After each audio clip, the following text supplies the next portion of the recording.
everybody. Good morning and welcome to Sunrise Daily Today. I'm Chamberlain Oso. Good morning and welcome. I'm Kayla Magwa.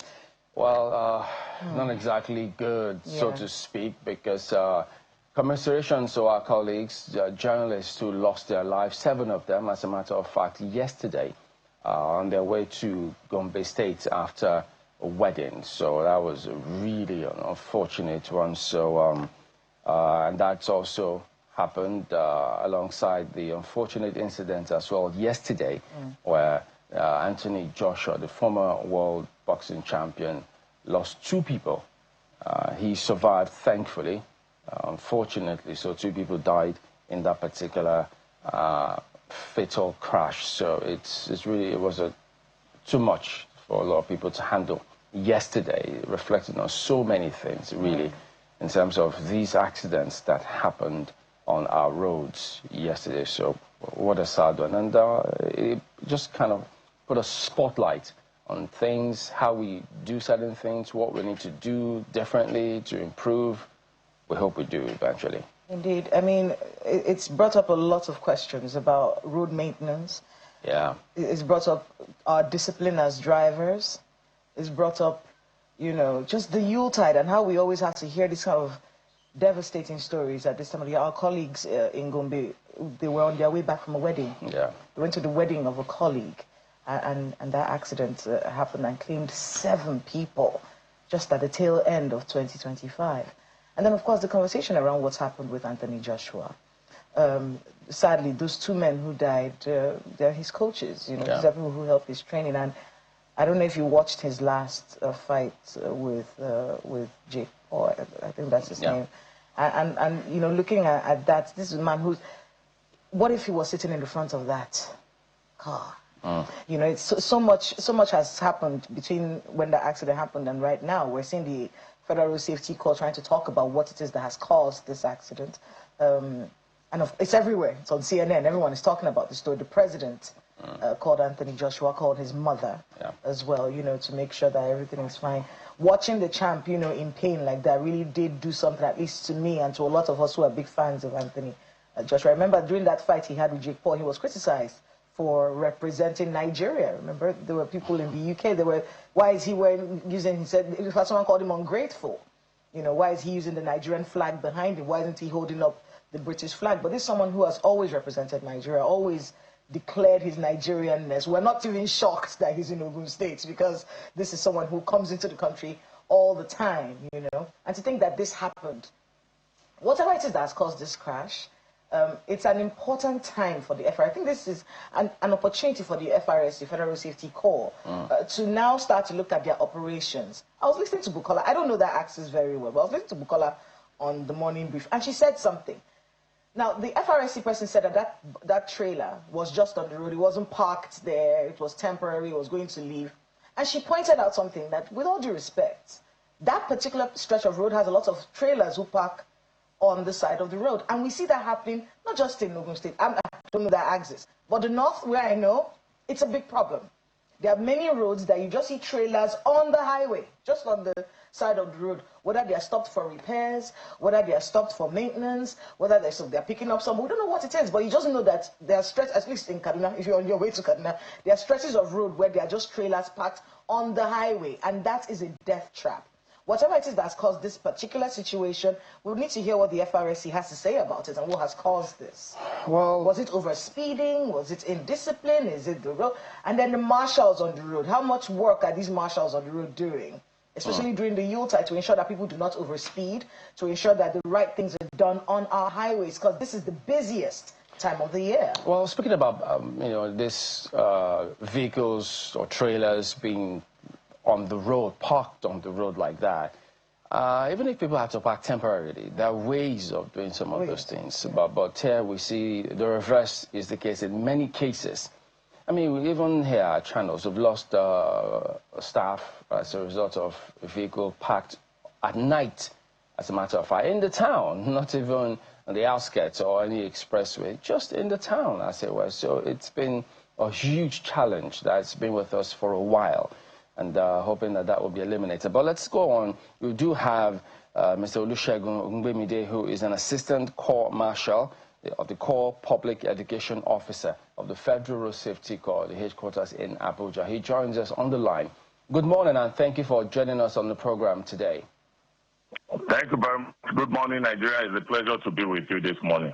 Yeah, so speaking about this matter, I do know, yes, the command, the Corps has spoken, put up statements and representations in different fora about what transpired yesterday. But some of the key questions or what people want to know from your perspective now, having gone through all of those details, I mean, perhaps maybe you could even tell us, does the command have some sort of meetings and review scenarios and then proper solutions as to what we need to do moving forward to ensure these kind of things don't happen again? Thank you very much. On behalf of the Corps Marshal Sheikh Mohammed MNI, I really want to commiserate with the family of the deceased, and we also wish our hero, Anthony Joshua, a quick recovery.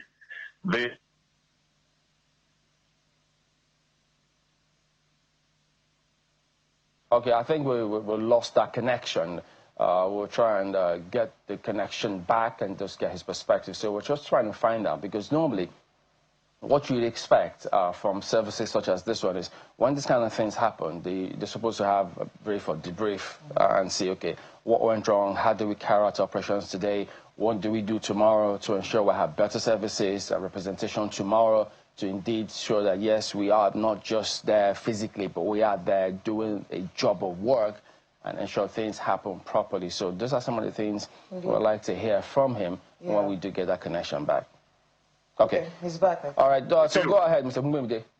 Yes, it's quite unfortunate that despite all the efforts put in place, especially right from the time we started our special engagement from 15th of December, in line with the preparation for these end-of-year activities, where we've tried to mobilize members of the public on the need to properly make use of the highway responsibly. Yeah, when so many informations have been given about what transpired, so many submissions, and the FRC also made its own submission, which was web published. The crash, the observatory investigation, you know, we have the observatory, we have the technical investigation. The observatory is being a professional that has been in the line of safety for so many years. When you get to the scene of a crash, you should be able to give an information, let me say, first-hand information on what probably must have caused the crash. When you look at, if you are handy with the picture or the video of the scene, you agree with me that we have an empty 3 lanes outside where the truck actually parked tentatively, because the information reaching us said it's not that the vehicle broke down there, maybe the man parked there, which was on the shoulder of the road. And when you look at the impact of that crash, definitely you know that whoever that must have been operating under the speed limit as put in place by federal government wouldn't have had such impact. And where the crash actually occurred and the impact on the car, that was where we had that initial submission while awaiting the technical investigation.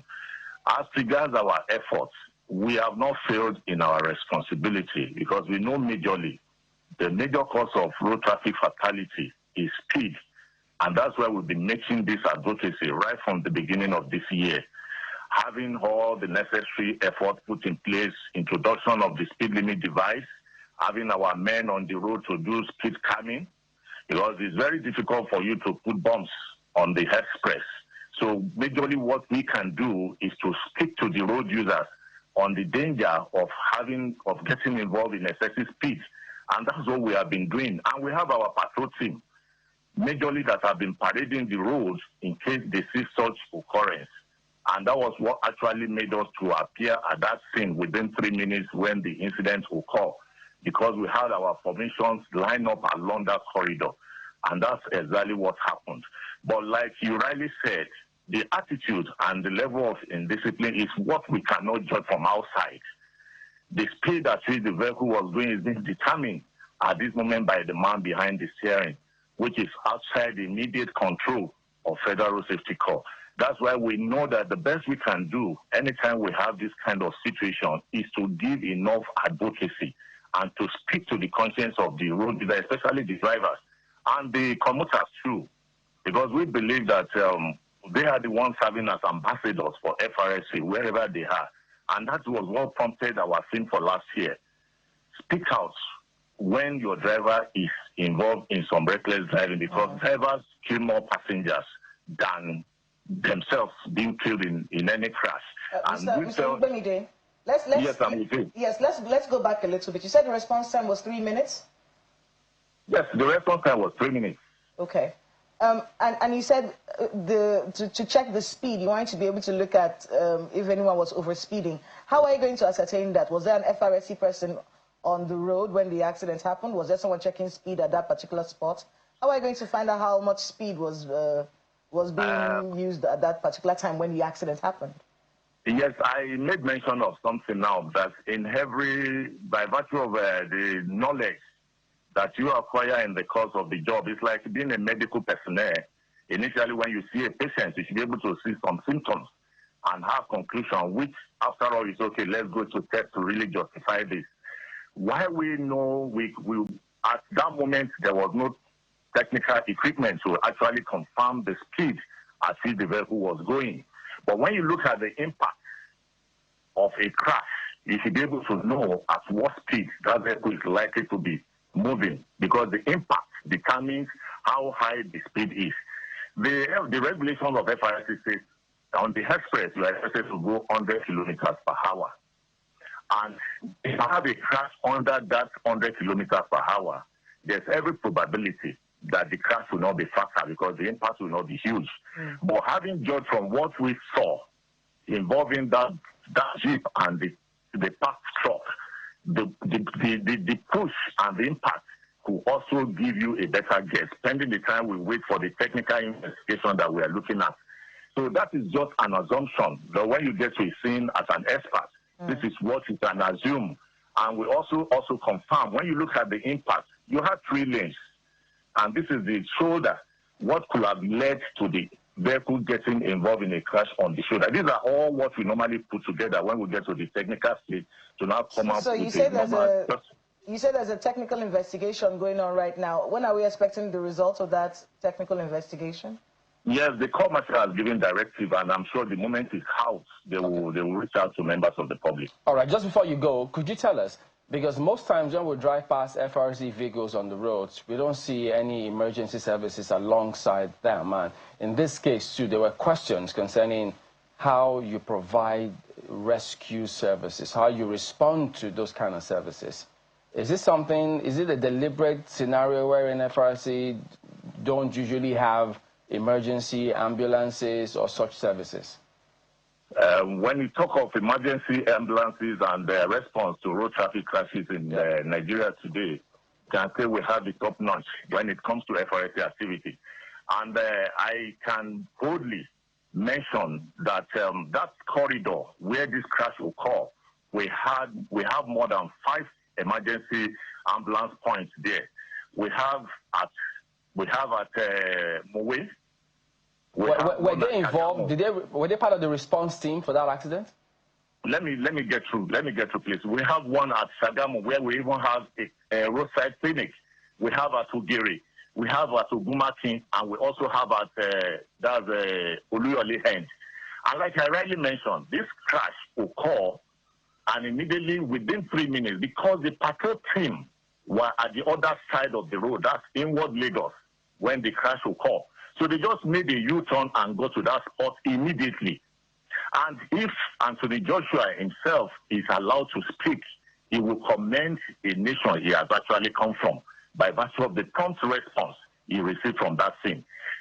The people, the love expressed by the people that were here who were actually encouraging him at that scene. And we bring that by his side, which is more palliative for him, for him to reduce the trauma. And he was also having the DSS team that were following him. So when we talk of 3 minutes, there are process and procedure for getting ambulance to a scene, because the first thing that come up is for you to cordon off the area to prevent another crash from happening. So within the 2 minutes and 3 minutes that this incident happened, having realized that Anthony Joshua was stable, the DSS team, that's the security operative, moved him straight into their vehicle. Yeah, so those are part of the challenges, because, I mean, in that kind of scenario, asking him to sit upright, moving him into a vehicle in that manner, not into an ambulance. Yes, you could know, that's not the standard. It's a matter of first thing is that they discovered that they know that because our operatives were there, and while you are calling for the ambulance, they felt this man, he responded. If you look at the video, he responded fine. I know there could be temptation of maybe the issues of internal injury, but they felt at that moment that they have the ability and is able enough to so that's the point you're making. It's not about what they feel. It's about doing the right things, because you could see somebody who looks good, but it's not actually good. So just one more thing before you go. Do you have any information on the crash of the NUJ, the journalist in Gombe? Yes, I got the information this morning, and they said there was a tire burst and the vehicle lost control. And unfortunately, we lost some of the passengers in the vehicle. And, well, that's part of the issue we have been battling with. When it comes to issue of vehicle maintenance, we have been on it. You all agree with me that the efforts that we have put in place has gone a great deal. And we continue. Right. It's a continued process. We continue to do what is right and see what we can do to reduce this rate of road traffic crashes on Nigerian roads. We do thank you very much indeed for your time this morning, Mr. Ngumde. I appreciate it. Thank you. All right, so we'll turn our attention now to some updates about the Sokoto bombing with a terrorist group associated with ISIS, the Lakurawa group in Sokoto, by the U.S. and Nigeria coordinating that activity. So we do have Mr. Dennis Amakwe, former Assistant Director with the State Security Service. He joins us virtually. Good morning, and thank you for joining us on the program. It's been ages almost, isn't it? Yeah, good to see you again. Too. Well, okay, so some updates. I mean, some of those pictures, we clearly cannot show those pictures. They are gory pictures. But the police, they've released those images, which is part of what we were trying to find out. What kind of mop-up services will the security agencies provide to give some update concerning what actually transpired? You've seen those images as well, and you've also followed the scenario right from when that occurred. So what's your assessment of what you've seen so far? Thank you very much. You see, this after this bombing, there has been different kinds of narratives. You know, one coming from the United States. Of course, you know, Trump. Trump's statements are political, basically. But it was the statement that he needed to get into Nigeria. And then, of course, the Nigerian government, in collaboration with the United States, have also handled this thing very, very carefully, because the main problem we have, forget about people trying to now change the narratives. It is not about Christians or Muslims. It's about Nigerians. And then, of course, a lot of people have died for 16 good years and counting. You know, so with the pictures, many people were saying nothing happened.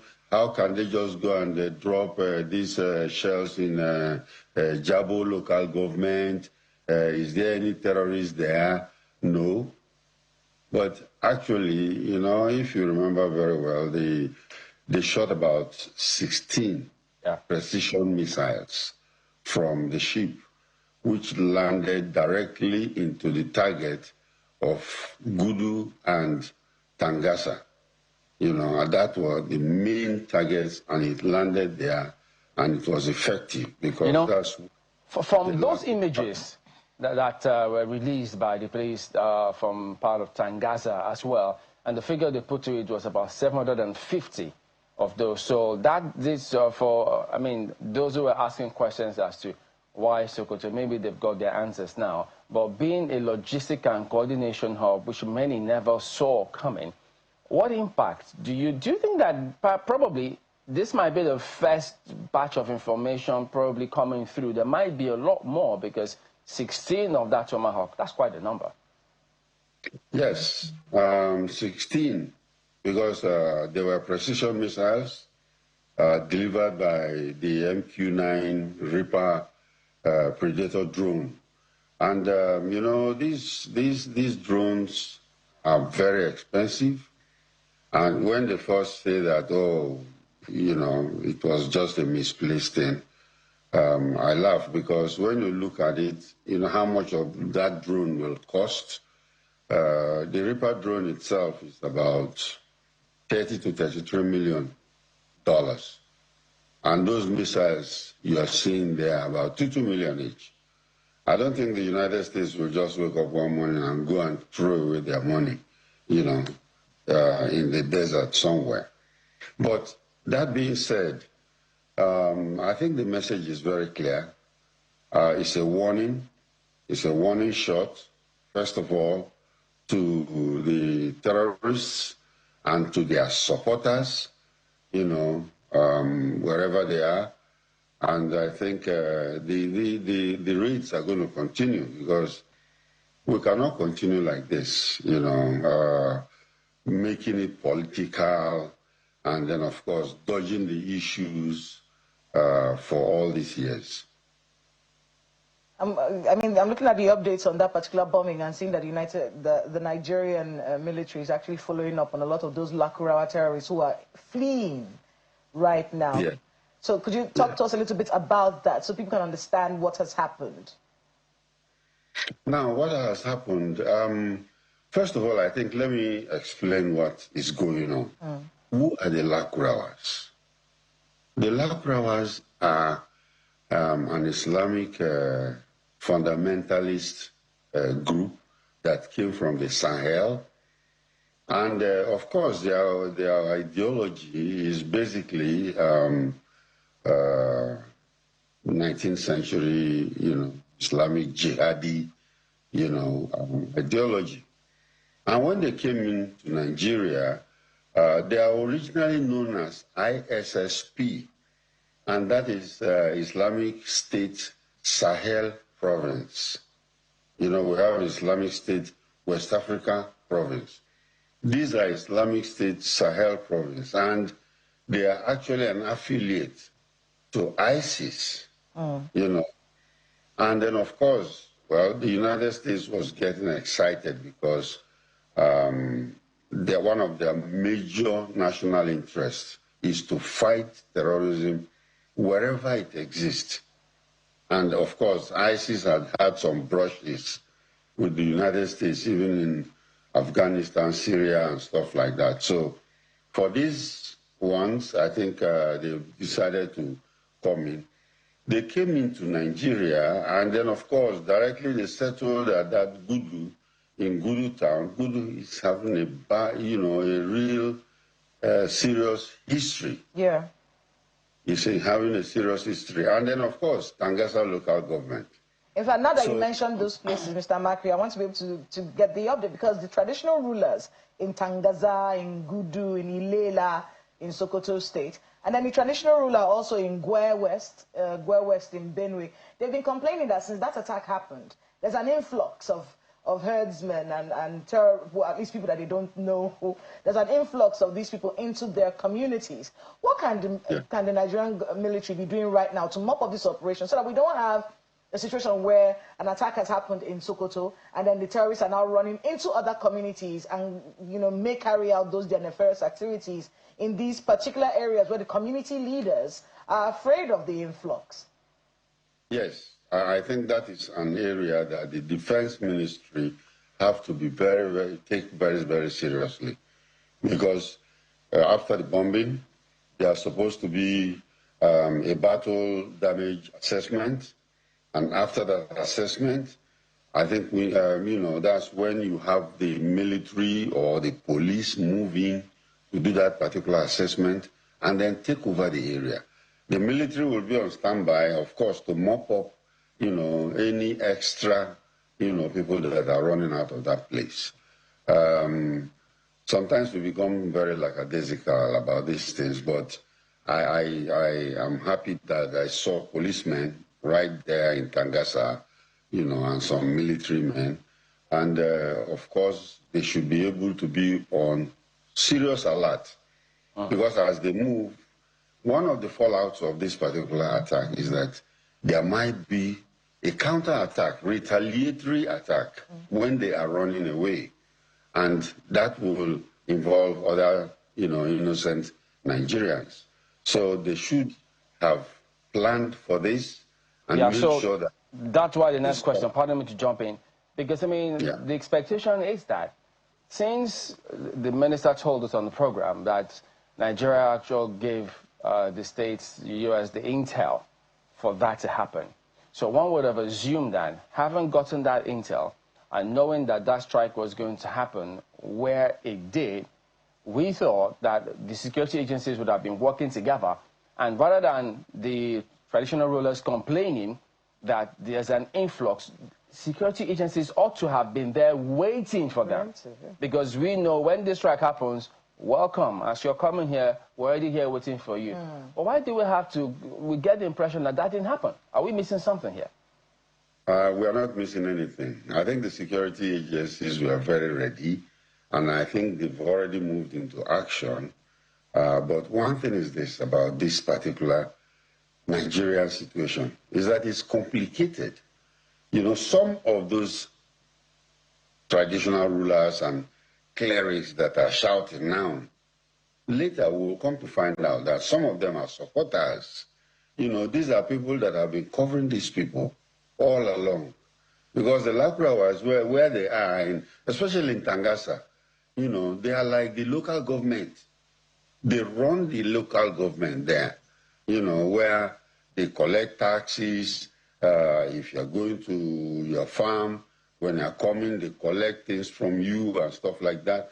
So we know that it's complicated, and the security agencies are aware of this. The intel has been there. In fact, the choosing of that particular place to start this campaign, is a good one, and I give kudos to the security agencies. But like we said, there's a learning curve there, because sometimes we miss the point. Sometimes they don't think that, these people will actually be coming, and some of them will not die, and they will be out and running towards some other areas. But I think the operation is still on. It is not over. It's not a one-off thing. They are still plotting and mapping some areas, and things will soon happen again. You were talking about, some traditional rulers who may be supporters of terrorists, and that's a very serious conversation. The idea is, and we hear these explanations from people from those parts of the country, but they say, look, it's not as though we support what they're doing. We're just trying to survive. If they're putting a tax on us and then they're just not going to attack my community, that's the only recourse I have. We're seeing that happening in places like Kaduna and whatnot. We're seeing communities actually saying, look, let's find a way so we don't die, But you see, now that we're seeing strikes, right? We're seeing military action from the United States, and then, of course, the DHQ ramping up their mopping up efforts. How do you help those communities right now? Because many of those communities, in fairness, are very afraid right now of the aftermath of this. Some of them had agreements with these terrorists and whatnot. So now that we've seen actual action, killing them for the crimes that they've committed, what happens to those communities that have been, doing all these negotiations with them over the years? Yes, I think that you are very, very correct, Kayla. That area is one of the major areas that the defense headquarters have to take into consideration with either the Ministry of Orientation or Humanitarian Ministry or whatever. Because what we have is that there must be a long-term effectiveness to what has happened. And how do we achieve the long-term effectiveness? That will be the poverty that is not just bombing these guys, you see. We have to also think beyond the bombing, the root causes that has caused this problem. Now, that will also safeguard the citizens, the rural people, the communities there. And government should, in fact, start planning for poverty alleviation, all those people who are in the IDP camps, how do we now start bringing them back, and then, of course, employment and so forth. Because we cannot just bomb them and then we forget it, and some people will be in, IDP camp, and they have to be very careful because when these people are mixing, they are mixing up with society. And you have to really, really be careful. I remember there was a time that there was some military action in Maiduguri, and some of them ran all the way to Lagos. In fact, the DSS arrested them in Lagos. So that is what happened when things like this happen. Yeah, but in this kind of scenario, I don't know if they've done it and decided to keep it out of public knowledge, because if the residents are a bit confused as to what do we do, these persons are coming into our communities. We didn't hear any information from either the police, whichever security outfit, saying, listen, here's what you need to do if you suspect certain persons are coming. Volunteer information here and there. No such thing is going on. So these guys may as well just mix in, threaten the people, and before you know it, they assimilate, get into that community, and then who knows what next to expect. That's why one wonders, did we properly plan for the aftermath of this strike? You're very correct, Chamberlain. I don't think the plan was top-notch for the aftermath, because that is the same thing we do during kidnappings. The process is the same, whereby if somebody is kidnapped, usually when we are negotiating or trying to rescue those people, we forget a very important group, and that is the families of the victims. Now, in places like the United States, if somebody is kidnapped, I think they even dedicate maybe an officer, a police officer, to be with the family, console them and talk to them, and so that people don't freak out. But here we forget them. And it's the same thing right now. When we've done this bombing, we should be able to make sure that, plan for those people. Because not even only the terrorists are running away. Some of the natives that live around there will also be running, because it's a dangerous environment. So what are the plans that are made to take care of these people? And of course, to make sure that they also arrest the escaping terrorists. I think this is something that the government will think about, and I think they should be able to react to that. What would you advise we do in the sense that, for instance, even if people come into communities and maybe a certain group of people approach them asking, hey, who are you? And they brandish something, who knows if they will be allowed to go through. Should there be an emphasis on some form of national identity? Because we know in other climes, once you get in there, it's 2 a.m., 3 a.m., security agencies come and knock on your door. Hey, who are you? What are you doing here? And then you have to show them documentation, because they insist, even in African countries. But over here, we seem to gloss over some of these things. People come in, we don't even know if they're Nigerians. If they speak one funny language to you, or maybe they speak pidgin, you let them go. Should we retool and find out that, listen, we all must be security conscious in word and in deed? That is true. Very, very true. And we call it the Nigerian problem. Nigerian problem. Nigeria is the largest black nation in the world. Our population is estimated around 230 million. We really don't know the population yet. Now, one thing is this. Anybody who is black and, lives around Nigeria, there are a lot of people, Ghanaians, Senegalese, all kinds of Gabonese, South African. Everybody in Africa is in Nigeria, and they live there. And many people just take it for granted, because we are not. That's why sometimes we need to, be very serious about security awareness. Let's wrap up. Let's wrap up with the conversation around those communities right now, because that's my biggest worry. Of course, we all want terrorists gone, but over the years, what we found out that these terrorists do is that they hide in the community, and then the community protects them for their own safety as well.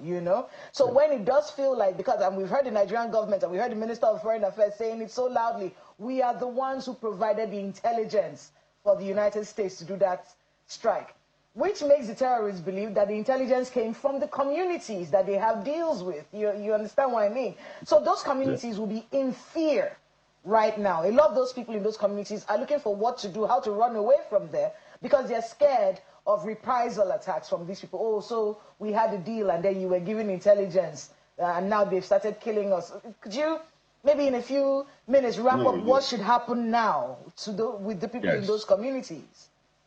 Very correct. Very, very correct. I think we have to focus on our local government, management. You see, these things happen and you don't hear about local government. Before, things are happening and you don't even hear about the states.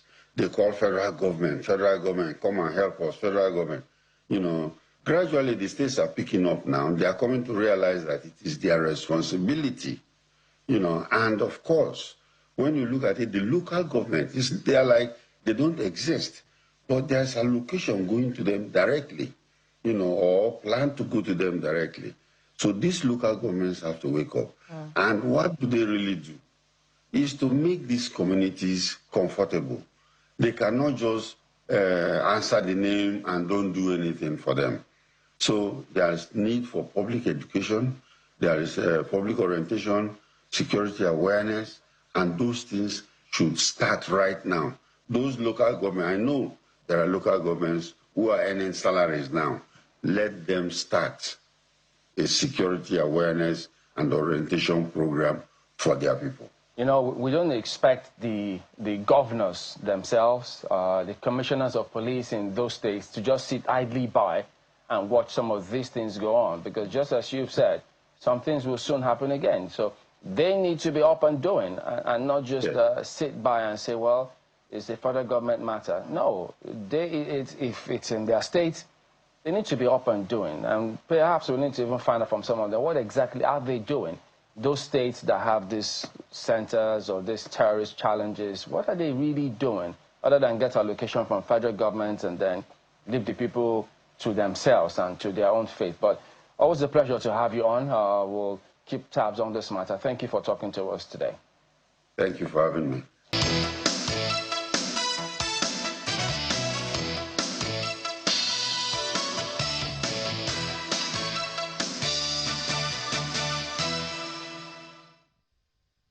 Welcome back to Sunrise Daily. Now we are switching gears to mental health. And it's a time when we have to start talking again about mental health, keeping your sanity. A lot of things have happened recently with the story we saw yesterday about Lazy Writer and Damisa. Of course, at the time we're talking about this right now, his whereabouts are still unknown, so there's no clarity as to whether, what he said in that suicide note has happened or not. But someone who has some ideas as to how this kinds of depression can affect a person and somehow managed to come out of it on top is our next guest. We have with us Chude Jidong, who is the author and TV host, joining us from our Lagos studio. Hi, Chude. It's nice to have you on the program. Good to see you again.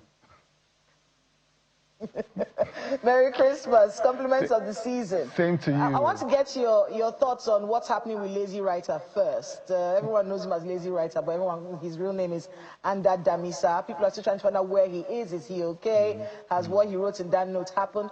Could you talk to us a little bit about that kind of feeling that people can have, especially on the internet? Right. I haven't read up on that particular story. However, just linking it to the thing that we saw a few weeks ago, 2 weeks ago, with the young man, Pella. And I think that what struck me was, when the Pella thing happened, I think there was a statement from the head of the Road Safety Corps.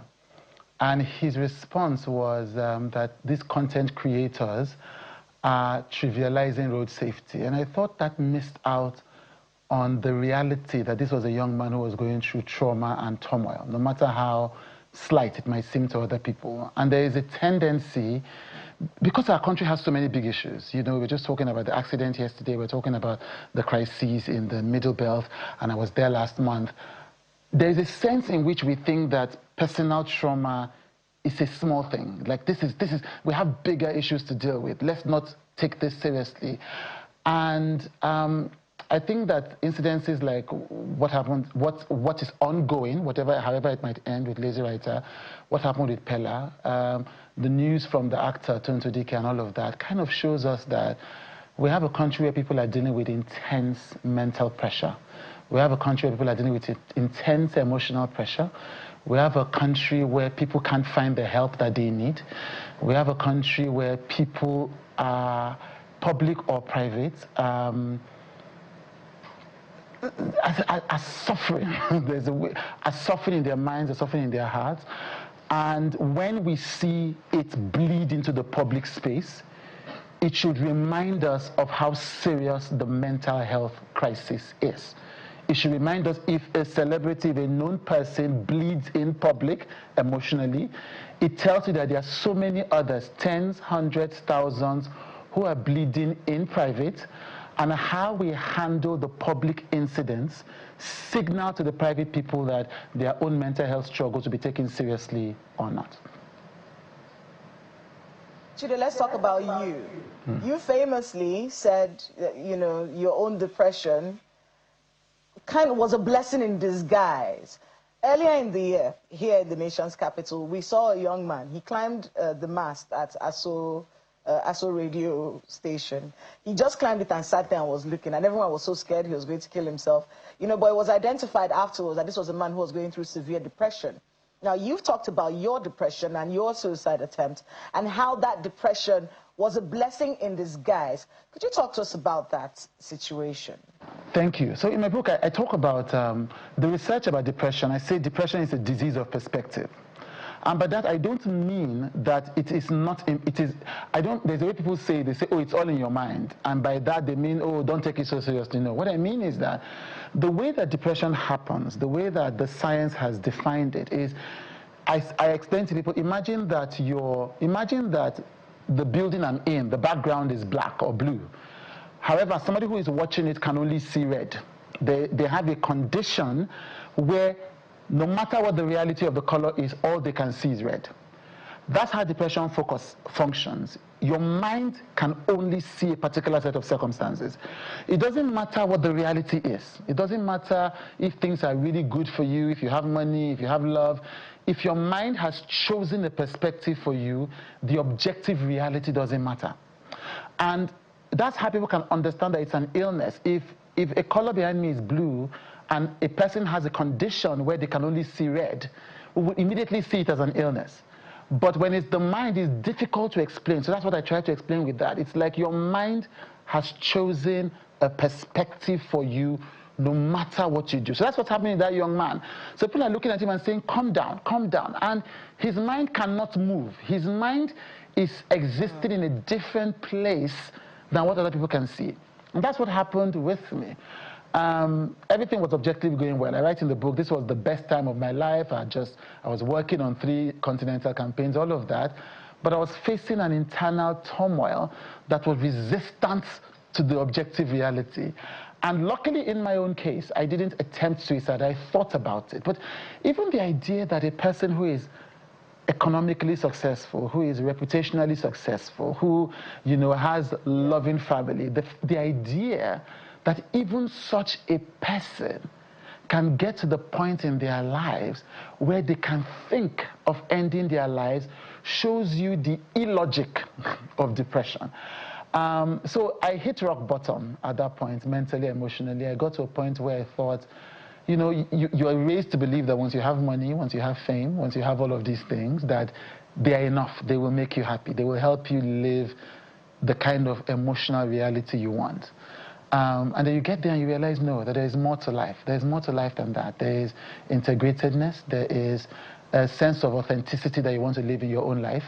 There are deeper values that are important to the human spirit that are not just material. I mean, so I got to that point, I learned that, and that's what I said I changed. There's a concept. Yeah, I was going to say there's a concept right now called the functional depressive. I think that's what you're referring to right now. So, and you know, it's a very strange concept. That's someone who's very functional, but you do have to look for the telltale signs because when we talk about depression in Nigeria, we assume that the person is sad and gloomy and in a corner, but they're actually very functional depressants who are working very hard. In fact, overworking, taking up more tasks than you can handle is actually a sign of depression, according to what it is that we've seen right now. But how do we check up on our friends who may be going through one form of depression, especially the Yuletide? We both know psychologically that this is when most depression shows itself, is around the Yuletide season during celebrations. How do we check up on our friends who may be depressed right now? There's a blog, an American blog I like called The Radicalist, and I was reading, the author was saying that most of the things that we call friendships these days are actually funships, where we have replaced the deep functional, you know, two things you said. The famous psychologist, philosopher Carl Jung talked about the social mask, the persona. Many of us, all of us, wear masks to go out in public. You cannot go out telling people, everybody you meet your problem. So most of us wear social masks. And I interviewed the MD of Sterling Bank on my show a few years ago, and he said, true friendships are the people in your life with whom you don't have to wear a mask. Now, the first answer to that question is to be sure that the people that we call friends are people with whom we really don't have to wear masks. If those are the people that we really have in our lives, then our jobs are to continue to have a set of honest, authentic conversations with friends. Conversations where our friends do not feel that they will be judged if they speak to us about the ridiculous or big issues they are dealing with. I tell people that sometimes, young people these days, sometimes when you say somebody is unhappy, they say those are first world problems. And I say, anything can make a person sad. Anything can make a person depressed. You cannot minimize what has made a person depressed. And so if your friend, if you have a real friendship, and that friend is able to communicate to you honestly about what they are going through, if you create the environment where they feel that peace, that can be enough. Because sometimes what people need most is just to be heard, just to be listened to. They don't even need to be understood. They just need to know that the people in their lives will take whatever they are going through seriously at that time. So to summarize the answer to that question, one, we have to be sure that the people that are in our lives that we call friends are actual friends. They're not just people that are there for fun. They're not people that are there for parties. Not just people that are there to show off our cars with, but people that we can really remove our masks and be authentic with. And then we must create the environment where our friends can be honest with us about the deep issues they are going through. We may not even have answers or solutions, but they must trust us that if they speak, we will listen. That is often enough. Yeah. Good to know that at least you're doing well. So could you tell us, I mean, you know, almost everywhere you turn in society, maybe such as ours, even in religious houses, in your small community, different areas where you think you have people or friends that you can talk to. You have a certain group of people who are there and they're judgmental about you or whatever it is that you do. So in your case, could you tell us, because just looking at the whole title, it's just kind of, you know, wondering, how did you get to that point? Question. It's a long story, so I have to compress it as effectively as possible. What was happening was, and this is part of why I talk about these issues, because we don't talk enough about them in our societies, because we think that they are flimsy. So on an objective basis, economically, you know, reputationally, like I said, this was 2015, 2016. I had just finished working on the national campaign in 2015. I was working on 2 national campaigns, one in Senegal and another in Ghana. So objectively, everything was going on well. I was the CEO of one of the top PR companies in the country. But in my personal life, my friendships were fraying, my relationships were collapsing, and my health, I'd say that at the time I was diagnosed with something called Tourette's syndrome. So it was a perfect storm of personal trouble you know.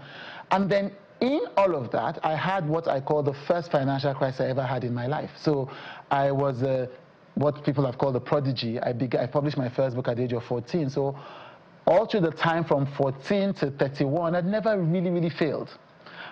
For the first time in 2016, I stared failure in the face. So that was the last straw that broke the camel's back. You have all these other personal issues that are lingering underneath, that I'm barely coping with. And then on top of it, I had the fear of failure. That for the first time in my life, I was going to fail, and I was going to fail publicly. And my mind found that too hard to take. I remember I wrote in the book, at a point I was speaking at an event at the Whitbaker Hotel in Lagos, along with other business leaders, you know, MDs of banks. And we were talking about economic volatility. And I sat on stage, and I was thinking to myself, is this how I'm going to fail? And everybody watching me is not able to help me. Yeah? And so that was the sense that I felt. Like, you know, and all of us feel it. All of us, we don't talk about it enough in our society, but all of us have a time in our lives where we feel intensely alone and misunderstood, when we feel like we cannot find somebody who can help us. And so these set of circumstances I described, they all came together in 1 year, 2016. And like I say in my book, my mind collapsed. And that's how I got to that point, where you look, and I was saying that depression is a disease of perspective, where I look into the future, and the future didn't seem bright. And it's not even about wealth, it's not about money alone, because as we've said, rich people can be depressed. It was that I looked at my relationships, I looked at my health, I looked at my life's trajectory, and it suddenly didn't feel bright anymore, and my mind could no longer take it. That's what led to the depression.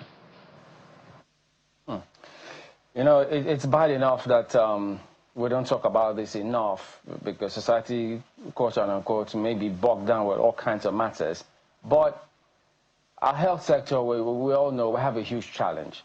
Do you think we have enough professionals, or I mean, are they appreciable to even understand this kind of matter, to talk about it and have people come to them unashamedly and talk about these things? Yeah. Two things, two levels to that. Sadly not. I think the last time we did the National Depression Survey, I think in 2018, and I think at that time there was one psychiatrist or one psychologist to every 100,000 people. That is a crisis. It's a crisis when depression is the #1 disability globally. Yeah, it's a crisis. That's on the one hand. We don't have enough licensed professionals that are able to help people who are dealing with all kinds of mental health crises. On the one hand, things like depression and anxiety that are popular. You know, we have I think, according to the last survey we did, I think 4.5% of the population, at the minimum, are dealing with depression symptoms at least once in a year. So if we have such a crisis, 4% of our population is what? I think it's more than, I think the numbers were about 40 million people, if I'm not mistaken. And we had less than one psychiatrist to 100,000 people. So that's on the one hand. So we have a crisis of that. But on the second hand is that because of the shame and the stigma, which is one of the reasons I did this book, people don't want to go for help. I interviewed the magazine publisher, Betty Raboy, a few years ago, and she said when she was going through depression and she was going to the Yaba Psychiatric Hospital, her driver told her not to go, because he said that place is for mad people. Meanwhile, this is a place where people are licensed to help people who are dealing with emotional and mental illnesses. But that stigma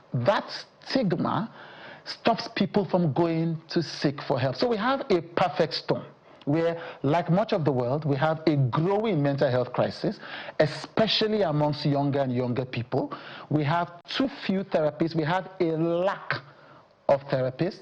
But even for the therapists we have, even for the people who can afford it, they do not go and seek for the help because of the stigma of mental health. So Lagos State government, for instance, has a toll-free line where people can reach out. Most people don't take advantage of it because we still feel that there is a stigma when it comes to our minds, our hearts, and our spirits. So it's a big crisis. We need more young people to be encouraged to go read psychology, to major in psychiatry. We need the profession to be given its right of place in the public consciousness. But more importantly, we need people who need the help that these therapists can author to have the courage and the clarity to say, I will go and get help no matter what anybody thinks. And as a society, we need to make it safe mentally, emotionally, for people to go and get the help that they need. There are several aspects to your story that we'll need to explore much later, because, I mean, next year, from January 1st, for instance, I mean, people will be grappling with taxation matter. It will drive some people crazy. So the challenges of the country will never go away. So maybe what we will do is we'll have to find time and have you back on such that, I mean, I hope that people must have picked a thing or two about the symptoms. How do they know that this is knocking on their door, and when it happens, what should they do? So all those kind of conversation we will have much later when we have you back on. So we appreciate your coming on, and good to see that you're doing well, as we all can see. So please keep doing what you're doing, and thank you very much indeed for talking to us today. Thank you for having me on. All right, so there you go. I mean, the pressure of society can be a lot, I know. It's not a sin to fail. It's okay to fail, because when you fail, look at it from this way, from this perspective. You actually have learned how to do things differently. How about that? So you might be a help. Encourage somebody somewhere. Don't think it's an African problem, or you're too strong, a man shouldn't cry, a lady shouldn't. No. You have to do what you can. So on that note, we do thank you all for watching. We will see you again tomorrow, which happens to be the very last day of the year. Don't beat yourself up wherever you are. Thank God that you are alive. You know that famous quote, a living dog is better than a dead lion. I'm Chamberlain, so I'll see you next time. Indeed. Make yourself happy. Find things that make yourself happy. I'm Kayla Megwa. See you again tomorrow.